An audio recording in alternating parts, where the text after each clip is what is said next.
Already present టీంలో రవీంద్ర జడేజా ఉండు. So CSK foreign players ని కూడా ఈజీగా టార్గెట్ చేయొచ్చు. సిఎస్కే ఫస్ట్ టార్గెట్ చేసే ప్లేయర్ అయితే రవిచంద్రన్ అశ్విన్. అశ్విన్ ఆల్రెడీ సిఎస్కేకి ఆడిన ప్లేయర్ అండ్ ఆ పిచ్లో ఎంతో ఎక్స్పీరియన్స్ ఉంది. అండ్ మెయిన్గా ఒక గేమ్ చేంజర్, చాలా intelligent bowler, carrom ball specialist. So Ashwin అయితే main pick. And next target ఒకవేళ అశ్విన్ దొరకకపోతే వాషింగ్టన్ సుందర్ అయితే చాలా మంచి ఫామ్లో ఉండు. అండ్ సేమ్ అశ్విన్ లాంటి బౌలర్, చెన్నైలోనే చిన్నప్పటి నుంచి మ్యాచెస్ ఆడుతూ పెరిగిన player and international cricket experience ఉన్న ప్లేయర్. రీసెంట్గా రెడ్ బాల్ క్రికెట్లో కూడా మస్తు ఆడిండు.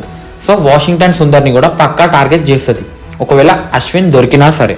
ఎందుకంటే ఒక్కసారి ఊహించుకోండి, చెన్నైలో ఒక సైడ్ రవీంద్ర జడేజా అండ్ ఇంకొక side Washington Sundar, Ravichandran Ashwin, deadly combination. So వీళ్ళిద్దరు అయితే మెయిన్ ఇండియన్ టార్గెట్స్.